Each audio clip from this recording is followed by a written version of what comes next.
Hello दोस्तों, नमस्कार। तो कैसे हैं आप? उम्मीद है आप सब बहुत अच्छे होंगे और आपकी पढ़ाई बहुत अच्छे तरीके से चल रही होगी।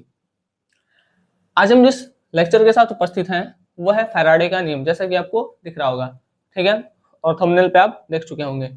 तो फैराडे का नियम हम कंप्लीट करेंगे। फैराडे का पहला नियम क्या है, फैराडे का दूसरा नियम क्या है, इसको अच्छे से समझेंगे और कुछ सवाल भी इस पर करने वाले हैं, ठीक है। तो आज कंप्लीट फैराडे लॉ के टॉपिक को डिस्कस करेंगे हम। हालांकि लेक्चर बनाने में गैप थोड़ा ज़्यादा हो जा रहा है, उसके लिए हम आपसे माफ़ी चाहेंगे, ठीक है। क्योंकि समस्याएं क्या होती हैं कि हम भी स्टडी कर रहे हैं, आप भी स्टडी कर रहे हैं, ठीक है, हमारा भी एग्जाम आ जाता है बीच बीच में, तो थोड़ा सा ब्रेक लेना पड़ता है, ठीक है।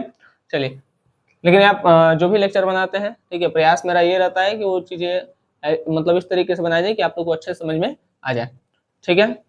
चलिए आइए, तो आज हम जो टॉपिक डिस्कस करने वाले हैं वो क्या करने वाले हैं, फैराडे का लॉ, ठीक है। समझिए, अब हम प्रयास करेंगे कि ज़्यादा गैप न हो। हालांकि कहते जब है तब हो ही जाता है, ठीक है, लेकिन हम प्रयास करेंगे कि ज़्यादा गैप न हो, ठीक है, क्योंकि सभी लोगों का पेपर है फरवरी से, तो प्रयास करेंगे कि दिसंबर जनवरी तक आपका केमिस्ट्री कंप्लीट हो जाए, ठीक है। जो भी 10 का है, जो भी 12 का है, जो भी स्टार्ट किए थे, जैसे हिस्ट्री था, पॉलिटी था, ठीक है, जो भी 10 का था, तो मेन मेन जो भी टॉपिक्स है, सॉरी मेन मेन जो भी स्टार्ट किए थे, जैसे हिस्ट्री हो गया, पॉलिटी हो गया, ठीक है, केमिस्ट्री हो गया, फिजिक्स हो गया। तो हिस्ट्री पॉलिटी मेनली क्लास 12 का, कहने का मतलब ये है, ठीक है, मेन मेन जो क्लास है, और केमिस्ट्री फिजिक्स ये सब 10th का पहले कंप्लीट करेंगे, उसके बाद 9th पर आएंगे, ठीक है। चलिए, तो स्टार्ट करते हैं फैराडे लॉ को पढ़ना। जो इन्फॉर्मेशन देना था हम दे दिए, ठीक है। अगर शब्द हमारे इधर उधर हुए हों तो उसके लिए दोबारा माफ़ी चाहेंगे, ठीक है। बात को थोड़ा समझिएगा आप लोग भी, देखिए यहाँ पर बात को यहाँ पर समझिएगा, ठीक है, इसके लिए बोल रहे हैं, ठीक है। समझिए इधर, पहला और दूसरा। फैराडे का पहला नियम क्या था और फैराडे का दूसरा नियम क्या था। फैराडे के पहले नियम में लोग ये बताने का प्रयास किए कि जो इलेक्ट्रोड पर जो पदार्थ की मात्रा होगी, ठीक है, वो समानुपाती होगी उसके आवेश के, ठीक है। इलेक्ट्रोड पर उत्पन्न पदार्थ की मात्रा उसके आवेश के समानुपाती होगी। अभी हम इसको समझेंगे अच्छे से, ठीक है। अभी नॉर्मल थोड़ा सा देख लीजिए। दूसरे नियम में ये कहा गया, देखिए, कि अगर विलयन में एक समान विद्युत आवेश हम प्रवाहित करते हैं, ठीक है, एक समान अगर विद्युत आवेश प्रवाहित करते हैं, तो उनमें इलेक्ट्रोड पर मुक्त होने वाली पदार्थ की मात्रा, ठीक है, इलेक्ट्रोड पर M1/M2 मुक्त होने वाले पदार्थ की मात्रा, ठीक है, उसके तुल्यांकी भार मतलब E1/E2 के समानुपाती होता है, ठीक है। तो ये बताने का प्रयास किया गया। अब इसको थोड़ा सा और अच्छे समझते हैं, समझिए यहाँ पर। अभी हम पीछे जो पढ़ के आए हैं वो पढ़ के आए हैं विद्युत अपघटन, अच्छे से पढ़ के आए हैं। विद्युत अपघटन पे पीछे सवाल भी कर चुके हैं, ठीक है। तो हम खुद हम जो पढ़े थे विद्युत अपघटन, उसमें देखिए हम क्या किए थे, इलेक्ट्रोड लिए थे, ठीक है, इस तरीके से, ठीक है। अब समझिए, मान लीजिए हम करंट पास किए, ठीक है, जितना ज्यादा हम करंट पास करेंगे, जितना ज्यादा हम करंट पास करेंगे, करंट पास जितना ज्यादा करेंगे, ठीक है, करंट जितना ज्यादा हम क्या करेंगे, पास करेंगे, उसमें से पदार्थ उतने ज्यादा निकलेंगे, पदार्थ उतने ज्यादा मुक्त होंगे। सपोज करिए, मान लीजिए हम इसमें NaCl का विद्युत अपघट्य लिए हैं, NaCl का विद्युत अपघट्य है, NaCl का विद्युत अपघट्य है, इसका विद्युत अपघट्य है NaCl का, ठीक है, NaCl का क्या है, विद्युत अपघट्य है। अब मान लीजिए हम कम इलेक्ट्रिसिटी दिए, मतलब विद्युत कम दिए, लेस इलेक्ट्रिसिटी, लेस विद्युत दिए, तो NaCl टूटेगा लेकिन उतना तो नहीं टूटेगा, ठीक है। अगर उतना नहीं टूटेगा तो ये एनोड और कैथोड, मतलब जो भी इसका इलेक्ट्रोड है, मान लीजिए यहाँ पर सोडियम जा रहा है, यहाँ पर क्लोरीन जा रहा है, ठीक है, तो सोडियम यहाँ जाएगा, लेकिन जब ज्यादा टूटा ही नहीं है तो ज्यादा जाएगा भी नहीं, ठीक है। हम लेस इलेक्ट्रिसिटी दिए, लेस इलेक्ट्रिसिटी देने से क्या हुआ, मतलब जितना देना चाहिए उतना नहीं दिए, या समझ लीजिए इतना दिए कि टूटा ही नहीं, ठीक है। हम ऐसा इलेक्ट्रिसिटी दिए जिससे NaCl टूटा ही नहीं, ठीक है, बहुत कम दे दिए, इतना कम दे दिए कि ये NaCl को तोड़ ही नहीं पाया, ठीक है। तो क्या होगा, ना Na जाएगा ना Cl जाएगा, तो ना इलेक्ट्रोड पर कोई पदार्थ मुक्त होगा ही नहीं, ठीक है। लेकिन अगर मान लीजिए इसके पावर को बढ़ाया जाए, ठीक है, ज्यादा करें, ठीक है, धीरे धीरे धीरे धीरे इलेक्ट्रिसिटी को बढ़ाना शुरू करें, तो जब हम धीरे धीरे धीरे धीरे इलेक्ट्रिसिटी को बढ़ाना स्टार्ट करेंगे, ठीक है, तो होगा क्या, यहाँ से NaCl टूटेगा, जैसे जैसे पावर बढ़ाएंगे वैसे वैसे NaCl तेजी से टूटेगा, ठीक है। तो कहने का मतलब है कि जितना ज्यादा हम उष्मा आवेश देंगे, ठीक है, जितना ज्यादा हम आवेश देंगे ये उतना ज्यादा टूटेंगे, उतना ज्यादा इलेक्ट्रोड पर जाएंगे और उतना ज्यादा इलेक्ट्रोड पर हमको वो चीज प्राप्त होगा, ठीक है। तो यही कह रहा है, इस नियम के अनुसार विद्युत अपघटन पर इलेक्ट्रोडों पर मुक्त होने वाली पदार्थ, अब इलेक्ट्रोडों पर मुक्त होने वाला पदार्थ यहाँ पर ये हो सकता है हाइड्रोजन भी हो सकता है, जैसे इलेक्ट्रोड से निकले यहाँ पर आके लग भी सकता है। देखिए अगर सोडियम होगा तो लग जाएगा, हाइड्रोजन होगा तो उड़ जाएगा, ठीक है, बात समझ में आ गया। तो कोई गैसीय कोई अगर गैस होगा तो वो इलेक्ट्रोड से निकल जाएगा, मुक्त होगा, और कुछ हो लेकिन अगर कोई सॉलिड रह गया तो वो यहाँ पर आके चिपक जाएगा, ठीक है। बात समझ में आ गया। अभी हम लेस इलेक्ट्रिसिटी दे रहे थे, हम इलेक्ट्रिसिटी इतना कम दे रहे थे कि वो NaCl को तोड़ ही नहीं पा रहा था। अब ध्यान से सुनिए बात, हम इलेक्ट्रिसिटी इतना कम दे रहे थे कि NaCl को वो तोड़ ही नहीं पा रहा था, ठीक। अगर वो NaCl को तोड़ नहीं पा रहा था तो NaCl इलेक्ट्रोड पर जाएगा ही नहीं, ठीक है।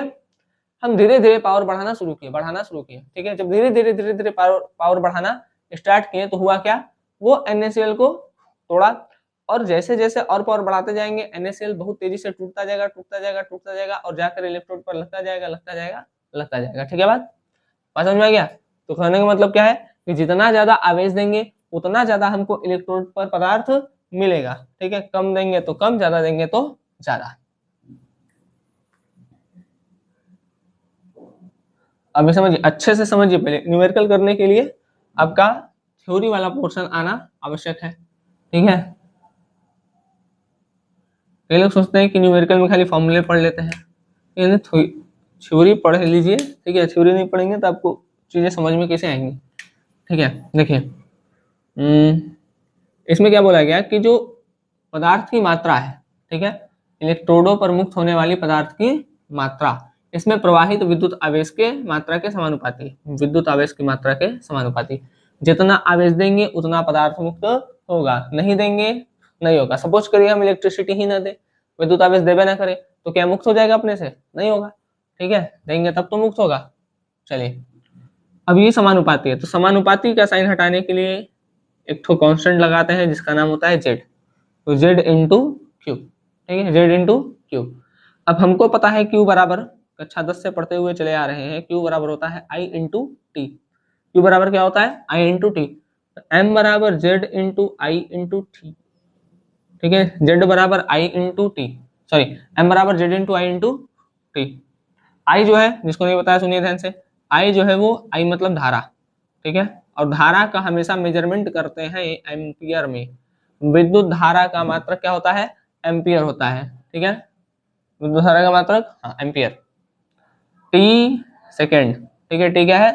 सेकेंड है, ठीक है। बाकी यहाँ पर जो क्यू है सबको पता है, क्यू मतलब चार्ज लिख देते हैं, खयू मतलब चार्ज, चार्ज को कलाम में, ठीक है, कलाम नहीं कुलाम, ठीक है, कलाम साहब नहीं, ठीक है, चार्ज को कुलाम में, ठीक है बात।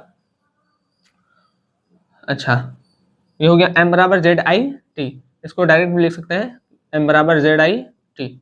अब Z बराबर भी होता है, देखिए Z बराबर, चूंकि Z बराबर होता है, नीचे आ रहा है देख लेते एक बार, Z बराबर होता है E बाई एन, ठीक है, तो यहाँ पर हम क्या लिख सकते हैं? M बराबर E by N into I into T, ठीक है, दिक्कत Z, ठीक है, सॉरी E बाई एफ होता है, E बाई एफ, Z बराबर क्या होगा? E by F, sorry E by F. अब चूंकि E बराबर भी होता है, ठीक है, E बराबर होता है मोलर द्रव्यमान बटे में N या X, N या X दोनों में से कुछ भी लिख सकते हैं, X लिखिए चाहे N लिखिए, N लिख देते हैं। तो अब हमारा जो फॉर्मूला निकल के आता है वो आता है M बराबर मोलर द्रव्यमान बटे N इंटू, भाई F निकाल सकते हैं, 1/F कर सकते हैं, 1/F into I into T. तो ये हमारा एक फॉर्मूला निकल करके आता है।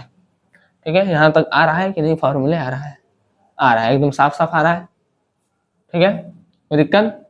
चलिए, तो हम क्या किए हैं, सबसे पहले फिर सुनिए, m समानुपाती था क्यू के, q बराबर आई टी होता है, सॉरी समानुपाती का साइन हटाने के लिए z लगाएंगे, q बराबर आई टी होता है तो z आई टी। ठीक है, z बराबर e बाई एफ होता है तो e by F I T. ठीक है, E बराबर मोलर मास बटे n होता है तो मोलर द्रव्यमान या मोलर मास बटे n into 1/f into I into T. ठीक है, अच्छा z जो है ये कांस्टेंट है, देखिए यहाँ पर ये कांस्टेंट है। ठीक है, अरे यार इसका क्या नाम था, केमिकल इक्विवेलेंट कांस्टेंट, ऐसा कुछ नाम है। ठीक है, अभी चलिए आता तो बताते हैं। इक्विवेलेंट कांस्टेंट करके है ये कुछ। ठीक है, z बराबर, ठीक, चलिए ध्यान दीजिए यहाँ पर इक्विवेलेंट कांस्टेंट करके नाम है कुछ इसका। ठीक है, खैर यहाँ तक बात समझ में आ गया आपको? कोई दिक्कत है यहाँ तक में? इलेक्ट्रो केमिकल इक्विवेलेंट है, इलेक्ट्रो केमिकल इक्विवेलेंट। ठीक है, z बराबर क्या है? Electrochemical equivalent. यहां तक में कोई दिक्कत? रिवाइज करिए, सुनिए, जितना ज्यादा आवेश देंगे, ठीक है, जितना ज्यादा आवेश देंगे, NaCl को लेकर सोच लीजिए, NaCl को जितना ज्यादा आवेश देंगे उतना ज्यादा टूटेगा, जितना ज्यादा टूटेगा उतना ज्यादा वो इलेक्ट्रोड पे जाएगा। ठीक है, नहीं देंगे नहीं जाएगा। तो कहने का मतलब क्या है कि इलेक्ट्रोड पर जो पदार्थ मुक्त होगा, ठीक है, उसकी मात्रा आप समानुपाती होगी किसके? जितना आप आवेश देंगे, तो आवेश की मात्रा के समानुपाती होगा, तो m समानुपाती क्यू। समानुपाती का साइन हटाने के लिए z लगाएंगे, z क्या है? तो z है इलेक्ट्रोकेमिकल इक्विवेलेंट। ठीक है, इलेक्ट्रोकेमिकल इक्विवेलेंट। q बराबर होता है आई टी तो z आई टी, z बराबर होता है e बाई एफ तो m बराबर e by F I into T, e बराबर होता है मोलर द्रव्यमान बटे n तो m बराबर हो गया मोलर द्रव्यमान बटे n into 1/f into I into T. ठीक है बात?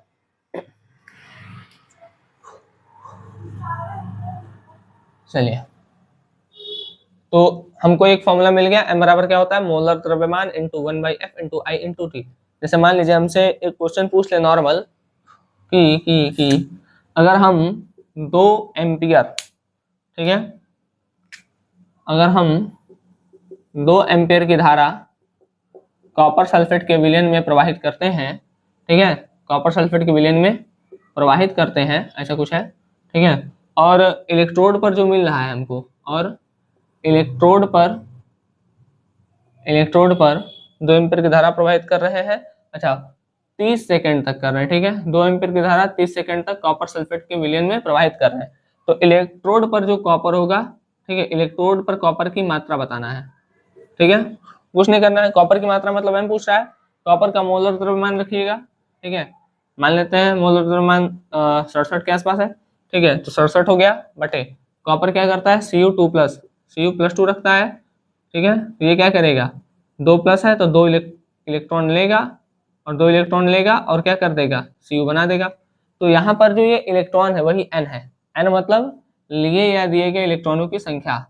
ठीक है, लिए या दिए इलेक्ट्रॉनों की संख्या। ठीक है, न्यूमेरिकल कराएंगे तो बाकी चीजें समझ में अच्छे से आएंगी। यहाँ पर एक चीज याद रखिएगा कि यहाँ पर जो पदार्थ की मात्रा है वो किसके समानुपाती है? तो आवेश के समानुपाती है। ठीक है, पदार्थ की मात्रा आवेश के समानुपाती है, पदार्थ की मात्रा आवेश के समानुपाती होता है। ये कौन बताता है? फैराडे का फर्स्ट लॉ। ठीक है बात? अच्छा, मोलर द्रव्यमान रख दीजिएगा अपॉन n मतलब 2 रख देंगे क्योंकि 2 इलेक्ट्रॉन ले दे रहा है। एक फैराडे होता है लगभग 96,500। ठीक है, राउंड मतलब उतना रखता है 96,500। आई कितना है? तो 2 एम्पियर है। धारा कितना है? 30 सेकंड है। ठीक है, 2 से 2 खत्म हो गया, 1 0 से 1 0 खत्म हो गया, बाकी हल कर लीजिएगा, जो आएगा वो कॉपर की मात्रा हो जाएगी। तो इस तरीके से करेंगे। अभी हम रफली बस बताएं नॉर्मल कि चीजें समझ में बस आ जाए। ठीक है, बाकी अभी हम आपसे न्यूमेरिकल कराएंगे तो चीजें और अच्छे से समझ में आएंगी। चलिए, तो पहला नियम हमारे ख्याल से समझ में आ गया होगा। फिर से एक बार लास्ट बता देते हैं। देखिए, जितना ज्यादा हम आवेश प्रवाहित करेंगे उतना ज्यादा हमको जो पदार्थ की मात्रा होगी वो इलेक्ट्रोड पर मिलेगी। ठीक है, तो इलेक्ट्रोड पर मिलने वाली पदार्थ की मात्रा, ठीक है, उसमें प्रवाहित आवेश के समानुपाती होती है, क्योंकि जितना आवेश प्रवाहित करेंगे उतनी ज्यादा पदार्थ उनको इलेक्ट्रोड पर मिलेगा। पहली बात। दूसरा बात में क्या करते हैं, देखिए ये इसी से हम एक फॉर्मूला निकाल लेते हैं, ठीक है। अब इसको हम मिटा रहे हैं, अब हम दूसरा समझा रहे हैं, दूसरा नियम, ठीक है। फिर हम पहले नियम पर क्वेश्चन करेंगे। पहला नियम समझ में आ गया सबको, ठीक है। तो पहला नियम देख लीजिए अच्छे से, इसके बाद हम दूसरा करेंगे। चलिए, ठीक है। अब दूसरे नियम पे आते हैं। अब दूसरा नियम पर करने के बाद हम फिर क्वेश्चन आंसर करेंगे, सॉरी ये सवाल करेंगे न्यूमेरिकल, ठीक है। अरे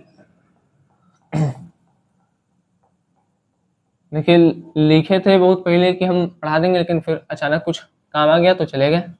उसके बाद से तब तक पढ़ा है तो बहुत वो हो गया है, मतलब टाइट भी हो गया है ना, मीटर नहीं है जल्दी,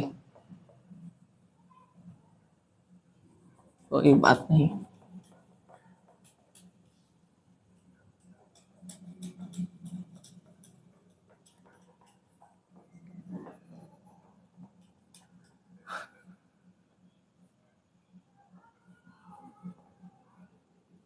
चलिए दूसरा नियम समझते हैं। पहला समझ में आ गया, इलेक्ट्रोड पर मुक्त होने वाले पदार्थ की मात्रा उसमें प्रवाहित आवेश के समानुपाती होता है, ठीक है। इलेक्ट्रोड पर प्रवाहित होने वाले पदार्थ की मात्रा उसमें प्रवाहित आवेश के समानुपाती, जितना आवेश उतना ज्यादा इलेक्ट्रोड पर वो पदार्थ आपको मिलेगा।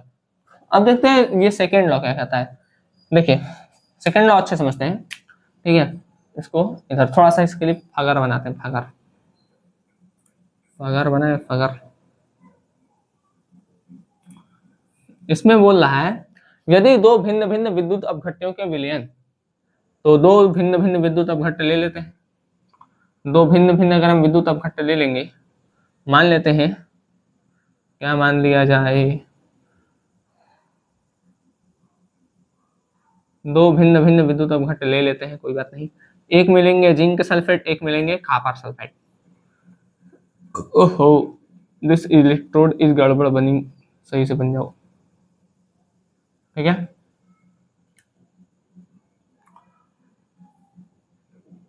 इसको जोड़ दीजिए। अभी समझा रहे इसको ऐसे क्यों जोड़ा गया है, प्लस माइनस प्लस माइनस, समझिए ध्यान से। दो भिन्न भिन्न विद्युत अपघट्य है, एक मान लेते हैं हम जिंक सल्फेट है, एक मान लेते हैं हम कॉपर सल्फेट है, हो गया अलग अलग। एक समान विद्युत आवेश प्रवाहित किया जाए, एक समान विद्युत आवेश, ठीक है। अगर हमको देखिए एक फॉर्मूला होता है Q बराबर आई टी, Q बराबर आई इंटू टी। एक समान कहने का मतलब क्या है कि जितना इसमें उतना इसमें। अगर इसमें Q 5 कूलाम है, कूलाम जो होता है आवेश का मात्रक होता है, तो इसमें भी Q 5 कूलाम होना चाहिए, ठीक है। इसको करने के लिए हमको I और T सेम रखना होगा दोनों में। मान लीजिए इसमें पहले वाले में I 2 रखे और T 5 रखे, ठीक है। दूसरे वाले में I 3 रख दिए और T 5 रख दिए, तो ये तो 15 हो जाएगा, ये 10 हो जाएगा। इसलिए दोनों में I और T क्या रखना है, सेम, ठीक है। मतलब सेम करंट देना है। पहला बात, समान धारा होनी चाहिए, समान धारा होनी चाहिए। और दूसरा समान समय होना चाहिए, समान धारा समान समय, ठीक है। समय, समान धारा समान समय। तो समान धारा होता है किसमें, देखिए आप लोग पढ़े होंगे, जब आप लोग फिजिक्स पढ़ रहे होंगे कक्षा 10 का, तो आपके सर जी लोग पढ़ाए होंगे कि दो टाइप का श्रेणी बनता है, ठीक है। एक होता है ये समांतर क्रम और एक होता है श्रेणी क्रम, ठीक है। तो श्रेणी क्रम में धारा सेम होता है। जैसे मान लीजिए यहाँ से आई गया प्लस माइनस, यहाँ से आई गया तो भाई इसमें भी वही जाएगा, इसमें भी वही जाएगा। तो श्रेणी क्रम में जो धारा होती है वो समान होती है, इसलिए इसको इस तरीके से श्रेणी क्रम में जोड़ दिया गया, ठीक है। तो पहला बात, इसको इसके लिए क्या करेंगे, श्रेणी क्रम में करंट को लगा ही देंगे, ठीक है। तो धारा समान होना चाहिए और समान समय होना चाहिए, इसमें कोई दिक्कत नहीं होगा, ठीक है। समान धारा समान समय, ठीक है। पहला नियम हटा दे रहे हैं, वो दूसरा का पढ़ा रहे हैं तो दूसरा लिख देते हैं, फैराडे का द्वितीय नियम, ठीक है। तब आता समझ में आ गया होगा कि समान समय में समान धारा जानी चाहिए, ठीक। इसमें किसी को कोई कन्फ्यूजन तो नहीं है। द्वितीय नियम मार्कर कहाँ है? फैराडे का द्वितीय नियम। ठीक है, चलिए तो हम पहला स्टेप पे पहुंचे कि भाई हमको समान धारा देना पड़ेगा, और दूसरा स्टेप पे पहुंचे कि समान समय, ये लिखिएगा मत, मतलब समझाने के लिए। ठीक है, दूसरा स्टेप पे पहुंचे कि समान समय होना चाहिए। अच्छा, समान धारा समान समय। ठीक है, तो इसमें इनमें इलेक्ट्रोड पर मुक्त होने वाले पदार्थ की मात्रा क्या होगा? इसके तुल्यांक के भार के समानुपाती होगा। आइए, जो हम पहले पढ़े थे हम उसी से चलते हैं, फिर उस निष्कर्ष पर हम पहुंच जाएंगे। हम पहले क्या पढ़े थे? हम पढ़े थे m बराबर जेड क्यू, यही पढ़े थे, m बराबर जेड क्यू। ठीक है, अच्छा m किसका? तो जिंक के पदार्थ की मात्रा बराबर जेड जेड क्यू। जेड बराबर हमको पता है, जेड बराबर क्या होता है? तो जेड बराबर होता है ई बटा एफ। ठीक है, जेड बराबर होता है ई बटा एफ। तो ई हो गया बटा एफ हो गया इंटू क्यू हो गया। ई किसका? तो जिंक का। अच्छा, क्यू क्यों नहीं, क्यू कहीं नहीं लिख दे रहे हैं जिंक का? ठीक है, क्योंकि क्यू और ये कहाँ गया? कॉपर। यहाँ पर देखिए, यहाँ पर भी एम बराबर क्या लिखेंगे? कॉपर बराबर जेड इंटू क्यू। जेड मतलब ई बाई एफ, ई मतलब होता है ग्राम तुल्यांक। ठीक है, ग्राम ग्राम तुल्यांक। ठीक है, बात समझ आ गया? ई मतलब क्या है? ग्राम तुल्यांक है। तो यहाँ पर किसका? ई इक्विवेलेंट वेट किसका? ठीक है, इक्विवेलेंट सॉरी मतलब तुल्यांकी भार। ई मतलब क्या होता है? तुल्यांकी भार। तो तुल्यांकी भार किसका? यहाँ पर कॉपर का, और यहाँ पर तुल्यांकी भार किसका? जिंक का। ठीक है, into Q, M C you.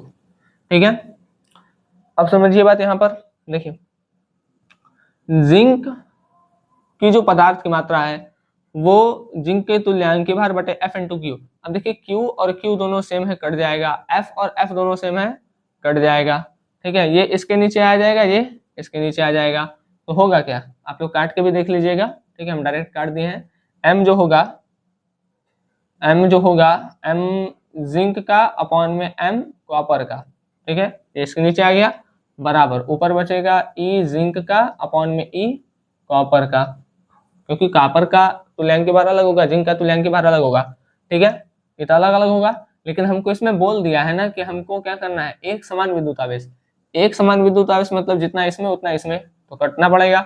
F जो होता है सेम होता है। ठीक है, कांस्टेंट वैल्यू है तो ये भी कट जाएगी। ठीक है, जो भी कांस्टेंट वैल्यू है वो क्या हो गया? खत्म, बच क्या गया? ये।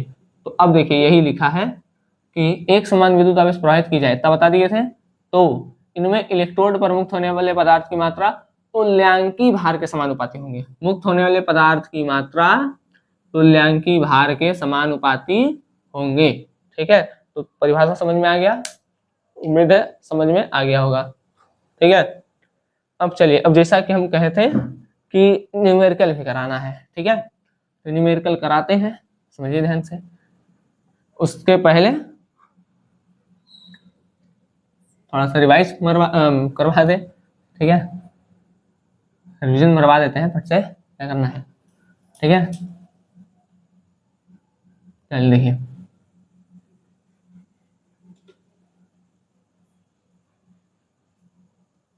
समझ ध्यान से। फैराडे का जो नियम था वो दो ठो था, तुरंत देखते हैं। ठीक है, फैराडे का क्या ठो नियम? दो नियम, पहले का नियम, दूसर का नियम।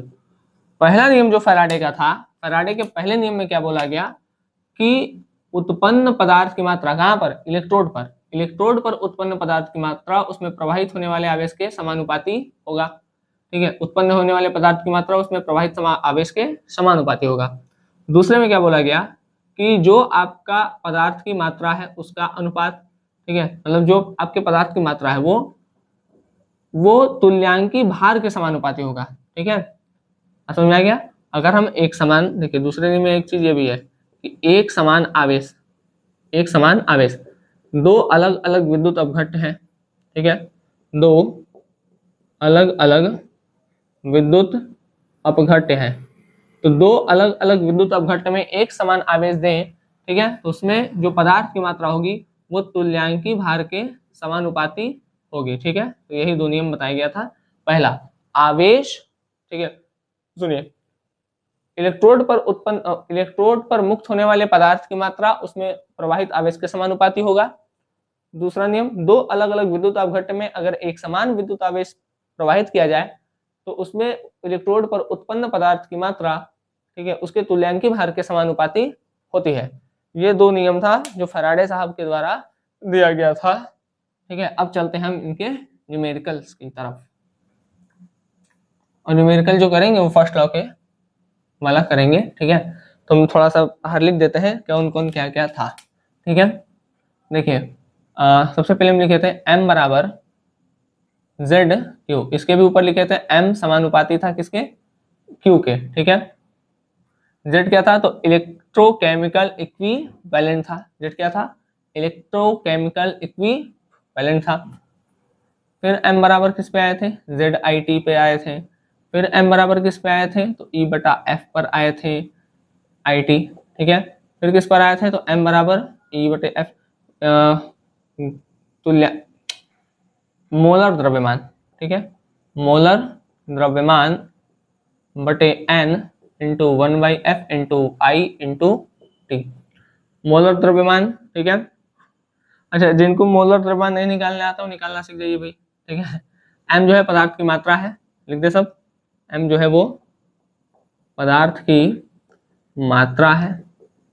ठीक है, f जो है वो फैराडे है, और इस फैराडे कांस्टेंट है, फैराडे नियतांक है, और इसका वैल्यू लगभग आपका आएगा 96,500, यही रख देते हैं। ठीक है, I जो है वो धारा है, T जो है वो है आपका समय है। ठीक है, N जो है वो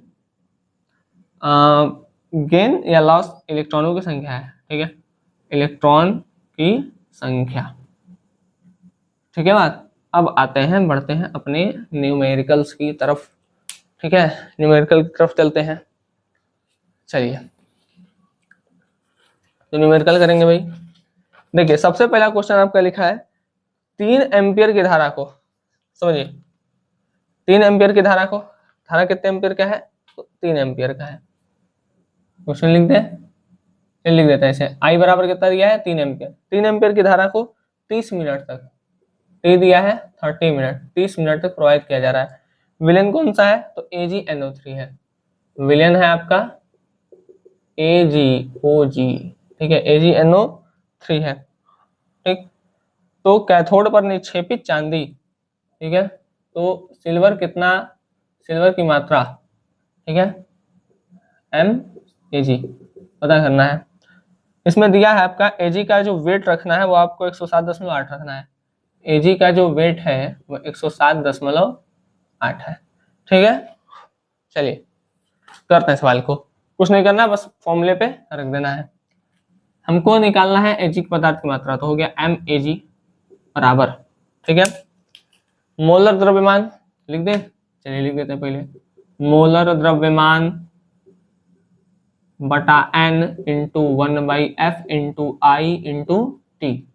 तो मोलर द्रव्यमान कितना है, यह है 107.8 बटे n कितना है, अब इस निकालते हैं अभी। ठीक है, अभी रुक जाते हैं, यह है 96,500 इंटू I कितना है, तो I है 3 एम्पियर, तो 3 लिख देते हैं, T सेकेंड में लिखते हैं, तो 30 मिनट में 60 का जब गुणा कर देंगे तो E 1800 सेकेंड बन जाएगा, तो 1800 रखेंगे। ठीक है, सेकेंड में चेंज करके रखते हैं। अब देखिए n, AgNO3 जो होगा वो जब टूटेगा, फिर टूटेगा Ag plus plus NO3 minus, तो एक प्लस या एक माइनस। ठीक है, तो प्लस या माइनस के साथ नहीं, कितना इलेक्ट्रॉन है बस उसकी संख्या लिखते हैं, तो n मतलब एक, जैसे मान लीजिए Ag प्लस है तो एक इलेक्ट्रॉन लेगा, फिर Ag बनाएगा, तो कितना इलेक्ट्रॉन, एक इलेक्ट्रॉन, तो यहाँ नीचे लिख देते हैं 1, बस 2 0 से 2 0 कैंसल। ठीक है, 2 0 2 0 कैंसिल हो गया, 3 3 9 कटेगा, 3 दूनी 6 नहीं कट रहा है। ठीक है, 18 3 36, 18 25 90, कट नहीं रहा है भाई।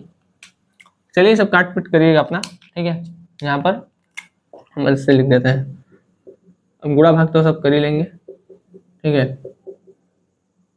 अपॉन में 965, ठीक है बात। चलिए, तो यहाँ पर जो भी आएगा आपका वो आपका आंसर हो जाएगा। ठीक है, चलिए अब गुणा भाग कितना कर लीजिएगा भाई अपने से। ठीक है, इतना तो कर सकते हैं। चलिए मिटाते हैं इसको, थोड़ा सा नीचे से लिखते हैं, ऊपर लाइट आ रहा है, थोड़ा लिखते हैं, देख रहे हैं यहाँ ठीक है, यहाँ से शायद ठीक है, यहाँ से ठीक है। चलिए आगे अगला क्वेश्चन पढ़ते हैं। अगला क्वेश्चन है 2 फैराडे आवेश, अच्छा क्या बोला है, जो Q है हमारा वो है 2 फैराडे, बोला है 2 फैराडे आवेश को CuSO4 विलयन दे दिया है, क्या दिया है, तो विलयन दिया है CuSO4, CuSO4 से प्रोवाइड किया जाता है, तो कैथोड पर कितने ग्राम तांबा निक्षेपित होगा, ठीक है, तो M बताना है Cu का, और इसमें फॉर्मूला दिया है, सॉरी फॉर्मूला कर रहे हैं, वो दिया है, वेट दिया है कॉपर का 63.5 ग्राम प्रति मोल, ठीक है, ये दिया है, तो कुछ नहीं करना है, जैसा अभी पहले किए थे वैसा ही भी करेंगे, ठीक है, समझिए। M बराबर, M कौन सी चीज का, M बराबर झुम बराबर नहीं, M कॉपर लिखेंगे, मोलर द्रव्यमान, फॉर्मूला लिखिए, ठीक है, फॉर्मूला लिखेंगे तो याद होगा, मोलर द्रव्यमान बटे N into 1/F into I into T, ठीक है। आजकल के बच्चों का एक बड़ी समस्या है कि भाई खुद अपने पीछे बैठ के बतियाते रहेंगे और कहेंगे समझ में नहीं आ रहा है, ठीक है, बात समझ में आ गया, तो जब आप चीजों को ध्यान से देखिएगा ही नहीं तो चीजें आपको समझ में कैसे आएंगी, ठीक है, तो थोड़ा सा पहले टीचर को दोषारोपण करने से पहले अपने को तो ये ध्यान दिया करिए कि हम अच्छे चीजों को समझें, ठीक है, और बाकी अगर आप अच्छे से उसको समझेंगे, ठीक है, तो टीचर भी आपको बताने में कोई कसर नहीं छोड़ेगा। चलिए मोलर द्रव्यमान कितना दिया है 63.5, हम ये बात इसलिए बता रहे हैं क्योंकि हम ऑफलाइन में पढ़ाते हैं, ठीक है, देखें यहाँ पर 63.5 बटे N कितना है, निकाल लेते हैं भाई, कॉपर को तोड़िएगा तो क्या आएगा Cu2 प्लस SO4 2 माइनस में ब्रेक डाउन होगा, ठीक है, अब Cu जो 2 प्लस है, Cu2 प्लस 2 प्लस है मतलब 2 इलेक्ट्रॉन का कमी है, प्लस हम भाई 1000 बार बता चुके हैं कि प्लस का मतलब कमी, माइनस का मतलब अधिकता, तो दोनों नहीं पछता है को, ये चाहते हैं कि हमारे ऊपर कुछ ना रहे, ठीक है, तो 2 प्लस तो ये चाहेंगे कि 2 ठो इलेक्ट्रॉन ले ले, तो 2 ठो इलेक्ट्रॉन ले ले तो कॉपर बना ही ले, ठीक है, तो लई के कॉपर बना लेता है, समझ में आ गया, तो 2 प्लस लिया, 2 इलेक्ट्रॉन पकड़ करके कॉपर बना लिया, तो कितना इलेक्ट्रॉन लिया 2 इंटू 1/96,500, ठीक है, I इंटू टी, यहाँ पर IT नहीं, यहाँ पर डायरेक्ट Q का वैल्यू दे दिया है, तो Q दिया है 2F, Q है तो Q कितना दिया है 2F, ठीक है, F का मान कितना होता है तो 96,500 इंटू लिख सकते हैं 96,500, 96,500 से एक खत्म, 2 से 2 खत्म, तो मास ऑफ कॉपर मतलब जो कॉपर मतलब कॉपर जो एकत्र होगा वो होगा 63.5, ठीक है, ये तो आसान कैलकुलेशन था, पट से हो गया। चलिए बढ़ते हैं क्वेश्चन नंबर तृतीय, थर्ड के तरफ, बस कुछ कर नहीं रहे हैं, बस जो जो दिया उसको देख रहे हैं, इस पे लिख दे रहे हैं, ठीक है, आप लोग लगाएंगे तो होगा न्यूमेरिकल, लगाएंगे तो आएगा, नहीं लगाएंगे नहीं आएगा, सीधा बात, ठीक है। चलिए आगे चले, अगला क्वेश्चन ध्यान सुनिए, बोल रहा है, क्या बोल रहा है भाई, देखिए बोल रहा है ये कि 10 एम्पियर की धारा को, कितने एम्पियर की धारा है 10 एम्पियर, ठीक है, समझिए I कितना है, I है 10 एम्पियर, ठीक है, तो 10 एम्पियर की धारा को 965 सेकेंड, टाइम कितना लगा दिया 965 सेकेंड लगा दिया, कोई बात नहीं लगा देने दीजिए, 10 एम्पियर की धारा को 965 सेकेंड तक NaCl के पिघले हुए विलयन में प्रवाहित किया गया, तो विलयन हमको दिया है NaCl का, विलयन हमको क्या दिया गया है NaCl का, तो उत्पन्न क्लोरीन गैस के मोल की संख्या, उत्पन्न क्लोरीन गैस के मोलों की संख्या, मोलों की संख्या बताना है, ठीक है, उत्पन्न क्लोरीन गैस के मोलों की संख्या, तो अगर ऐसा है तो एक फॉर्मूला लिख लीजिए, क्लोरीन के जैसे चार्ज और जहां पर है, ठीक है, क्लोरीन के मोलों की संख्या बराबर, ठीक है, ये हो गया, ठीक है, मोलों की संख्या हमसे पूछ रहा है, ठीक है, देखिए यहाँ पर मोलों की संख्या क्या हो जाएगी आपकी Q Q Q Q Q Q Q upon N F, Q by N F. ठीक है, देखिए जहां पर चार्ज आए, चार्ज वाला बात हो, और वहां पे नंबर ऑफ मोल पूछे, ठीक है, तो आप क्या कर सकते हैं, ये फॉर्मूला डायरेक्ट यूज कर सकते हैं। तो क्लोरीन के मोलों की संख्या क्या हो जाएगी, Q अपॉन एन एफ। इस तरीके का अगर क्वेश्चन है कि भाई चार्ज दिया है और नंबर ऑफ मोल पूछ रहा है, ठीक है, क्या दिया है, चार्ज दिया है, जैसे IT निकालेंगे तो भाई तो Q है ना, तो चार्ज दिया है और नंबर ऑफ मोल पूछ रहा है, नंबर ऑफ मोल पूछ रहा है, ठीक है, तो ये फॉर्मूला हम यूज कर सकते हैं, ठीक है। तो Q क्या है, I इंटू टी, इसका जब मल्टीप्लाई करेंगे तो कितना आएगा, 9650 हो जाएगा, 9650। एन, भाई NaCl अगर टूटेगा तो Na plus plus Cl minus, ठीक है, क्लोरीन का बोल रहा है, अब देखिए ध्यान से, तो Cl माइनस, Cl माइनस क्या करेगा, इलेक्ट्रॉन लेगा और Cl2 बनाएगा, ठीक है, Cl माइनस क्या करेगा, इलेक्ट्रॉन लेगा और Cl2 बनाएगा। तो भाई दो क्लोरीन है ना, तो दो क्लोरीन और 2 इलेक्ट्रॉन, तो यहाँ पर 2 लिखेंगे, ठीक है, नीचे कितना आएगा, 2। देखिए Cl तो नहीं निकलेगा ना, Cl नहीं निकलता है, क्लोरीन गैस के फॉर्म में निकलता है, मतलब क्लोरीन का मतलब है कि Cl2 के फॉर्म में निकलेगा, और Cl2 निकलेगा तो 2 क्लोरीन है, 2 क्लोरीन मतलब 2 इलेक्ट्रॉन, ठीक है। अच्छा, 2 इंटू 1/f, तो 1/96,500, ठीक है, ठीक है, इससे ये कटेगा आपका 10 बार में, 10 दूनी तो आ गया 1/20, पॉइंट लगाएंगे, जीरो बढ़ाएंगे, एक जीरो और लगाएंगे, एक जीरो और बढ़ाएंगे, 20 पंजा 100, तो आ जाएगा। एक चीज देखिए, यहाँ पर जब भी आप कोई पूछे, मान लीजिए क्लोरीन निकल रहा है, ठीक है, अगर सोडियम के लिए बोलता तो Na प्लस प्लस 1 इलेक्ट्रॉन करते, ठीक है, तब यहाँ 1 लिखते, लेकिन यहाँ पर क्लोरीन के लिए बोला था, तो क्लोरीन Cl के फॉर्म में नहीं निकलता है, Cl2 के फॉर्म में निकलता है, फिर बैलेंस करेंगे देखेंगे 2 इलेक्ट्रॉन और 2 इलेक्ट्रॉन लिखेंगे, उसके हिसाब से यहाँ पर कितना आ गया, क्लोरीन के मोलों की संख्या हो जाएगी 0.5, ठीक है, क्लोरीन के मोलों की संख्या होगी 0.05, ठीक है, यह है आपका आंसर। दिक्कत तो नहीं होना चाहिए, चलिए।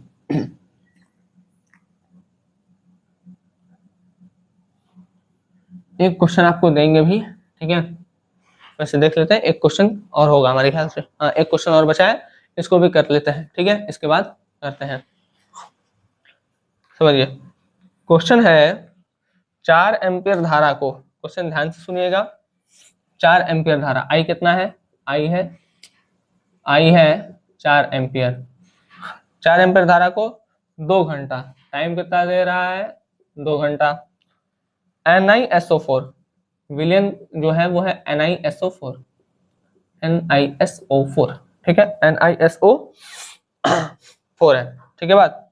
अच्छा, अब बोला यदि धारा की दक्षता 80% हो, दक्षता कितना हो, 80% हो, ठीक है, तो कैथोड पर निक्षेपित Ni, तो Ni बताना है, Ni का द्रव्यमान, ठीक है, कैथोड पर निक्षेपित द्रव्यमान, ठीक है, तो जो दक्षता बराबर होता है, दक्षता बराबर आई इनपुट, आई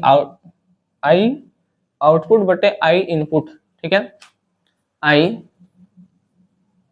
आउटपुट बटे आई इनपुट इंटू 100, ये होता है, ठीक है, तो दक्षता को n से दिखाते हैं, ठीक है, तो यहाँ पर n कितना है, 80 है, आई आउटपुट कितना है, आउटपुट ने इनपुट है 4 एम्पियर, तो 4 इनपुट नहीं पता है, तो आई लिख देते हैं, ठीक है, कैपिटल लिख देते हैं, आई इनपुट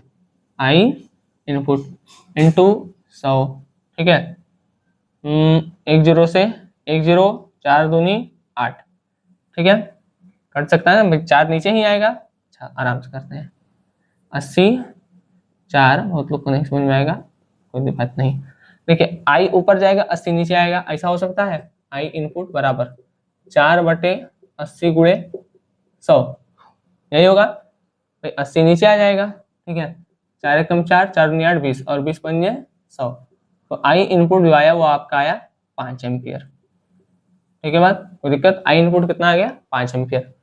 अब हमसे पूछा है कि Ni जो है वो कितना एकत्र हो रहा है, ठीक है, कितना एकत्र हो रहा है, इसके लिए M फॉर Ni बराबर डायरेक्ट रखते हैं, मोलर द्रव्यमान, एनआई का मोलर द्रव्यमान आपका शायद दिया है, ठीक है। हाँ, 58.59 आपका मोलर द्रव्यमान दिया हुआ है, 28.59। तो लिखते हैं 28.59, ठीक है। एन, अब एन देखते हैं भाई, निकिल जो है, देखिए NiSO4 कैसे जाता है, ये जाता है Na2 plus plus SO4 2 minus में, Na2 plus plus SO4 2 minus में। मतलब Na को क्या चाहिए, Na को चाहिए, Na2 प्लस है, इसको चाहिए 2 इलेक्ट्रॉन। अब इसको अगर 2 इलेक्ट्रॉन चाहिए तो ये 2 इलेक्ट्रॉन पकड़ लेगा इनटू, ठीक है, 1/f मतलब 1/96,500, ठीक। आई अब आप 4 एम्पियर, सॉरी 2, ये 4 एम्पियर नहीं, अब रखेंगे 5, ठीक है। टी 2 घंटा है, तो 2 से गुणा करेंगे 60 तो मिनट, और फिर एक बार और 60 से गुणा कर देंगे तो बदल जाएगा सेकेंड में, ठीक है। चलिए, ये 2 से ये 2 खत्म, 1 2 1 2, आगे आपका 28.59 गुणे 1 गुणे 5 गुणे 6 गुणे 6 बटे 965, इसको सॉल्व करिएगा, जो आंसर होगा वो आ जाएगा, ठीक है बात। चलिए कोई दिक्कत तो नहीं होना चाहिए, ठीक है। चलिए सुनिए बात। अच्छा, अब एक क्वेश्चन दे रहे हैं, उसको आप लोग स्वयं से करिएगा, ठीक है। पूरा देखिए इसी फॉर्मूले पे हुआ रख करके, ठीक है। जो फॉर्मूला लास्ट दक्षता वाला था वो भी आपको बता दिया गया। एक क्वेश्चन लिखिए, एक क्वेश्चन लिखिए, क्या लिखेंगे, क्वेश्चन लिखिए 0.5 एम्पियर की धारा को, लिखिए 0.5 एम्पियर की धारा को, 0.5 एम्पियर की धारा को 1 घंटे तक H2SO4 के विलयन में, 1 घंटे तक H2SO4 के विलयन में क्या किया गया, प्रवाहित किया